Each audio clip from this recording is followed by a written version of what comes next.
عمران خان نے کوئی 2-3 کام ایسے کیے ہیں کہ جس میں ریئل ٹرم میں اس نے امریکن انٹرسٹ کو ہٹ کیا ہو؟ دیکھیں مجھے تو میں خود پرائم منسٹر صاحب سے میں نے ایک دفعہ کہا کہ ایران گیس پائپ لائن، کیونکہ میں اس ہسٹوریکل موومنٹ میں زرداری صاحب کے ساتھ گیا تھا، تو میں نے خود خان صاحب سے کہا کہ خان صاحب انرجی کرائسس ہے اتنا بڑا، اتنے آئی پی پیز میں ہم مہنگی LNG بھی لے رہے ہیں، سارا کچھ لے رہے ہیں، تو آپ یہ ایسا ہے، آپ امت مسلمہ کے لیڈر ہیں اس وقت اور ترجمان ہیں، آپ امریکہ کے ساتھ ساری دنیا کے ساتھ عرب اس وقت سعودی عرب جا رہے تھے، تو میں نے کہا آپ ایران گیس پائپ لائن کے اوپر کیوں نہیں کام ہم شروع کرتے، ہمارا کرائسس ختم ہو جائے۔ انہوں نے کہا ندیم تو آپ امریکہ کو ناراض نہیں کرنا۔ مجھے بڑا شاک ہوا، سچی بات۔ اچھا، عمران خان صاحب نے کہا امریکہ کو ناراض نہیں کرنا، یہ امریکہ کو ناراض نہیں، حالانکہ میں سمجھا تھا کہ شاید سعودی عربیہ کا کوئی ایشو ہے، لیکن مجھے پھر میں ایک دفعہ منسٹر پیٹرولیم اور پیٹرولیم تو میں نے کہا جی آپ کیوں نہیں کرتے؟ انہوں نے کہا جی ہم کریں گے تو بلیک لسٹ کمپنی ہماری بلیک لسٹ ہو جائے گی جو کام کرے گی۔ تو میں نے کہا آپ اتنے اچھے تعلقات ہیں، سفارتی تعلقات ہیں آپ کے امریکہ کے ساتھ، نہیں ہم نے ایسا کوئی کام نہیں کرنا جس سے امریکہ ناراض ہو۔ اچھا، اب میں حیران ہو گیا کہ اتنی تابع دار ہیں ہم، سچی بات ہے میرے لیے بڑی، میں نے کہا یہ تو پھر ہمت ہے، سچی بات ہے آصف علی زرداری کی جس نے گیس پائپ لائن سائن کیا، پھر ساری حکومت کو لے کے گئے اس وقت، پھر پائپ آپ کو پتا ہے بارڈر تک بچھی ہوئی بھی ہے لائن، آئی پی لائن۔ ہاں ایک تو زرداری صاحب کا یہ اور یہ مجھے بڑا شاک ہوا، سچی بات ہے، اور میں اکثر لوگوں کو میں نے آج تک لیکن جب ابھی امریکہ شروع ہوا نا، پہلی مرتبہ پھر آپ کو پتا ہے میں UN میں بھی زرداری صاحب جب UN میں بھی گیا تو میں گیا تھا اس وقت، ہاں میں ساتھ نہیں گیا تھا لیکن میں نے کہا تھا کہ آپ آ جاؤ ادھر، اچھا میں بھی گیا تھا، وہ فوٹو آپ دیکھیں گے نا UN اسپیچ میں تو میں بیٹھا ہوں اندر۔ ہاں آپ بیٹھے ہوئے تھے۔ ایک دفعہ نا کسی وزیر نے عافیہ صدیقی کا ذکر کیا، ہاں امریکہ UN میں سے ذکر ہوا، کسی چلتے چلتے کسی بندے نے کیا، تو خان صاحب آگے سے ہنس پڑے۔ تو پھر تیسرا جو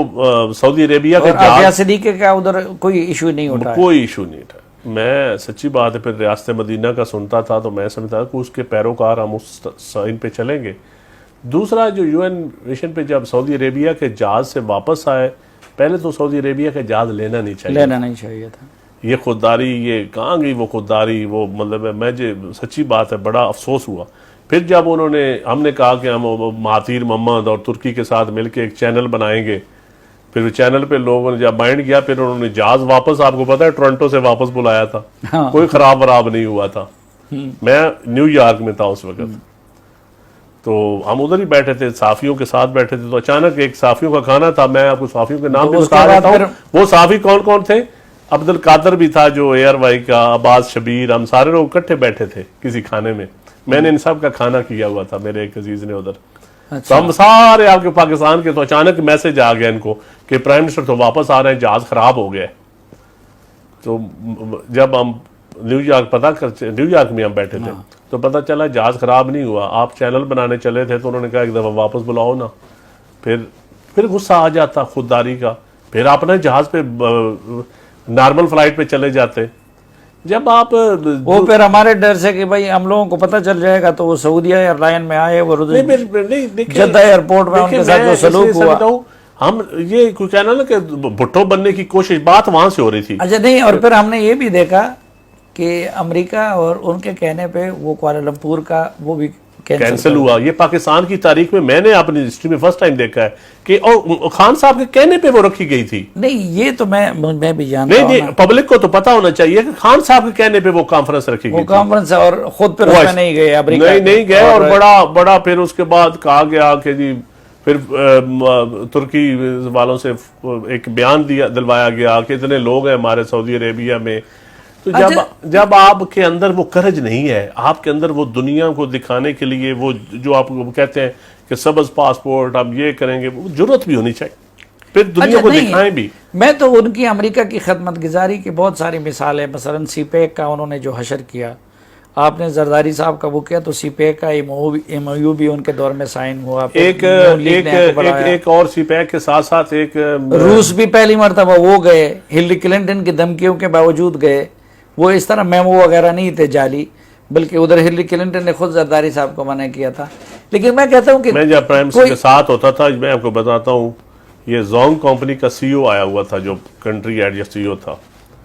ایک میرا دوست اس کمپنی میں کامران نامی ایک عزیز میرا ایک دوست کام کرتا ہے، میرے کسی دوست کا دوست، اس نے مجھے کہا کہ پرائم منسٹر صاحب سے میرے سی او کی بات ملاقات کروا دیں، وہ آئے ہوئے ہیں، بڑی ہم انویسٹمنٹ کرنا چاہتے ہیں، 1 بلین اور زیادہ کرنا چاہتے ہیں۔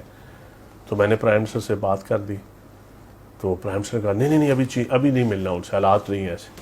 اچھا چینیوں سے نہیں ملنا؟ چینیوں سے نہیں ملنا۔ میں حیران رہ گیا، میں نے کہا یار ایک سی او ایک طرح وہ کہہ رہا ہے میں اتنی انویسٹمنٹ ہمارے ڈیزونگ کمپنی کا، یقین کریں ملاقات نہیں میں کروا سکا۔ یہ چند چیزیں میں آپ کو چند چیزیں جو میں آپ کو میں حیران ہو گیا، میں نے کہا یہ آزاد خارجہ پالیسی نہیں تو پھر ایک اچھا یہ پھر دیکھیں یہ میکینزم، اچھا پھر میں اگلی ایک اور مثال دوں آپ کو۔ یہ جو ایک ہوا تھا کیا نام ڈی ٹی ایچ کی ایک نیلامی ہوئی تھی آئی ٹی سیکٹر میں، 3 کمپنیز کو ملے تھے، ان کے این او سی روک دیے گئے۔ یقین کریں میں نے آرمی چیف صاحب سے بھی بات کی، ان کا میں چیک کرواتا ہوں، وہاں ادھر آئے پی ایم آفس میں نے پرائم منسٹر سے بات کی، میں نے کہا جی یہ پتہ چلا مجھے کہ جی وہ ایک کمپنی کے پیچھے چائنیز ہے، اس لیے ان کو این او سی نہیں دیا جا رہا۔ یہ اتنا سی پیک اور اتنا انویسٹمنٹ، اتنا پریشر لیتے تھے چھوٹی چھوٹی چیزوں کا، ان کے ویزوں میں بھی بہت پرابلم۔ اور پھر میں حیران ہوں یہ خارجہ آزاد خارجہ پریشر کی باتیں، یہ میں وہ باتیں کر رہا ہوں، یہ میرا چیلنج ہے، یہ باتیں غلط ثابت ہو جائیں میں سیاست چھوڑ دوں گا۔